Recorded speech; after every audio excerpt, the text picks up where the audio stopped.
What is up, guys? California Phantom. I'm on location on a commercial site. I apologize in advance for the road. This is the nature of the beast, but I thought this was a great opportunity to showcase the Autel EVO II Enterprise, and more importantly, how to construct a commercial shoot for all you beginner 107 pilots.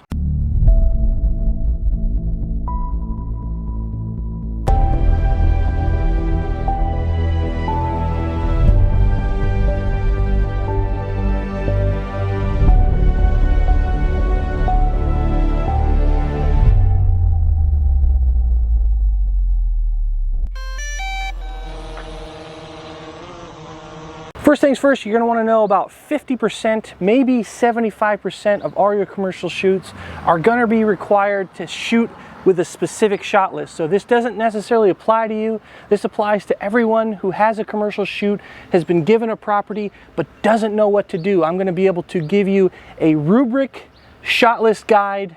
We're going to have a little bit of a funky name system, but it's going to show you how to assemble a shot list so that you succeed on those 107 jobs without a shot list. So this first part's going to be the gear. Now you're going to be using whatever drone platform you want to use.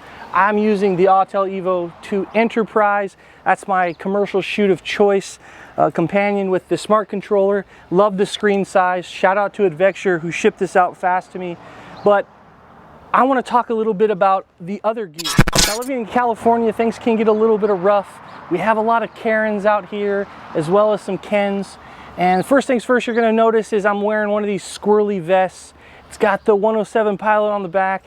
For whatever reason, this is kryptonite to the Karens and the male Kens. They don't really bother you as much when you're wearing these. That's why I got one, along with the body cam. People like to walk up on you. People like to call the police on you. When you're wearing a body camera, you got your licensing hanging from you with your vest. This sort of thing lets everybody know around you that you're not there goofing around. You're there for a specific purpose, and that purpose is commercial air flight. I can already hear it now, comment section, air flight. I'm talking about drones here, people. 107 commercial drone settings. So let's get into the shot list. Let's get inside of that gear. We have the body camera, we have the vest, we have all of our precautions. You did your pre-flight check at home. You did it again when you got to the site. We're not really going to be covering that. The main thing I want to stress here is there's a lot of trees in this area. There's a lot of obstacles. You want to check for all those things, as well as power lines, cabling, anything that's going to trip you up during flight. And that's the kind of stuff that's going to ruin your day. So when you arrive on scene, I like to show up at least 15 to 20 minutes early, and I like to scope the area. I want to make sure I'm taking off from the most opportune spot, the best shot or the best spot. Thank you, BMW, Chad. I want to take off from the spot that's going to ensure that I'm not going to be in any of the shots. So I'm shooting this shot to the side of me. I got a lot of camera gear, so I'm probably going to be in these shots. But when you're assembling your commercial shot list, you want to make sure that you're setting up in a place where you're not going to be seen. So that's first things first. Next thing, obviously, like I said, you're looking for obstructions. You're looking for your drone. You're making sure everything's good to go. Latest firmware, stable release. You've flown it before a firmware update. You're not getting there with a brand new firmware, or you got that prompt to update it on site. That is a major downer. So we're safe to fly. We're going to take off, and I'm going to show you some shot lists, as well as how to create the shot list on the controller.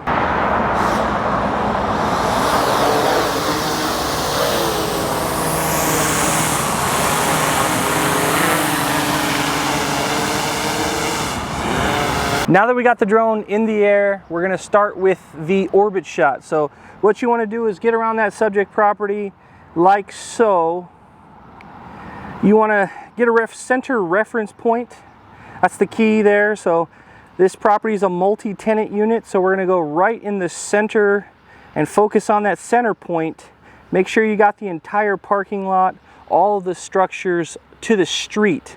I'm going to be at about 200 to 250 feet on this one.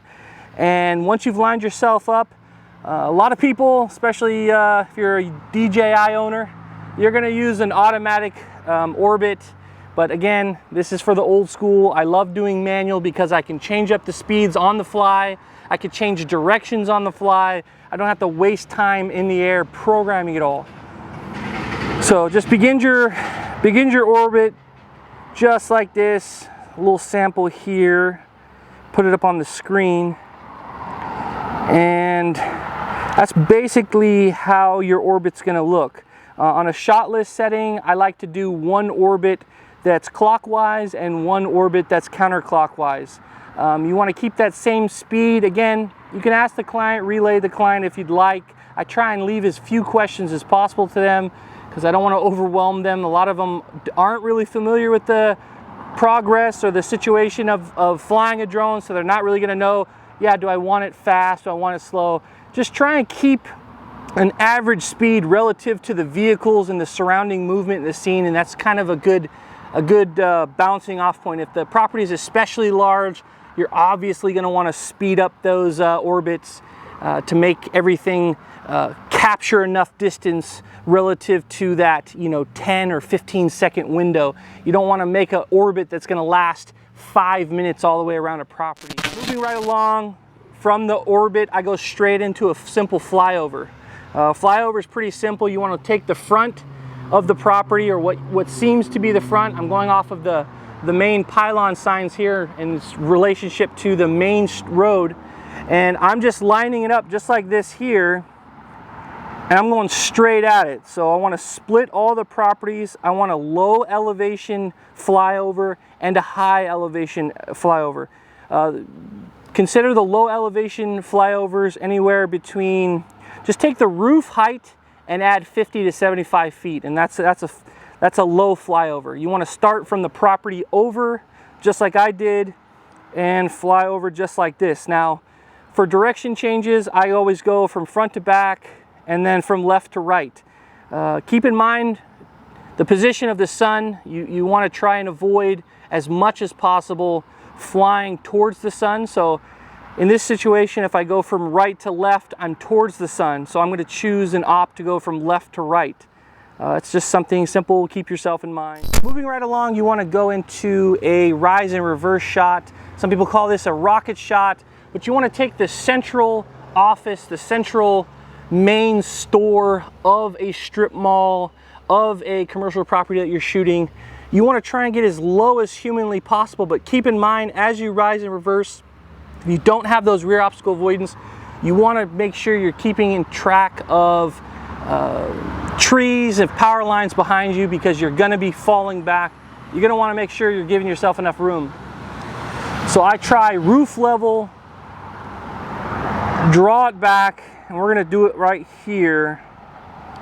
This is basically what that looks like. So rise and reverse, just simple as that. Moving right along, if you have a central pylon sign or a feature sign, you want to make sure you capture this. How you capture this is quite simple. You keep it at a static angle pitch in line with that pylon sign or that main feature sign, and you simply rise at a steady speed. It's very crucial that you keep the speed central, because if you start messing with the speeds, it's gonna screw it all up. It's not gonna look right. So this is what that looks like right now. Very, very simple. I like to do a couple of these, but the main thing is you're framing up the entire subject property and you're maintaining that speed. Moving right along, dolly shots. So we're gonna do a dolly shot. And dolly shots are, you're showing off the width of the property. So you're trying to kind of be the fly on the wall shot, and I like to do these at two different heights. One low elevation, which is typically 50 to 75 feet above the roof line of the property, and that is going to be up close. You're really not concerned too much about the parking lot or capturing the entire parking lot. Your main thing is you're covering all of the front of the buildings and the property itself. So it looks just like this. I'm going to try and get the stick movements in all of one of these shots so that you kind of know how to cover each one of these shots, but I go from left to right on each property and from right to left, picking the front of the property. Now, on the higher elevation, I like to do at least 175 to 250 feet, depending on naturally how tall the strip mall, the commercial property is. The taller the building is going to necessitate you to raise your height on that. But the main premise of this shot being the taller of the two dollies, you want to make sure you're covering the entire subject property, including the sidewalk, parking lot structures. So you're going to need to get a little bit further back than you would on the close dollies to capture that entire subject property. So next is the pan shot. This is a very simple shot. You want to take both sides of the property. In this point, I have a corner property. I'm going to probably set it on 3 points, which is the three most visual sides of the property. It's an L-shaped property, so you don't want to get the back and the dumpster area. So if you can, the major road side, if it's on a corner, 3-point it. But all you're really doing is like this. You want to do a low and a high pan. Looks exactly like this. I'm going to have those stick movements on there for you, hopefully. But all you're doing is at a steady speed. I like to prop my other hand against the side of the controller so I don't accidentally raise or lower the height. But it looks just like that. And that's pretty much it, guys. I hope you enjoyed this video. You got something out of it as a commercial pilot. Many of us, I know, we already have the shot list. We're provided the shot list. But hey, if you're new to the game, you don't know what shots to do, they're asking you to shoot the commercial property video, this is the sure way to go. Don't forget your cardinal shots, your photos at varying heights on different corners of the property. Stills is a whole different game. It's something, if you own the drone and you're doing commercial droning, you should already know how to do. I set you straight with the video, so I hope you can benefit from it. Leave me a comment down below if you did, and we will catch you on the next adventure.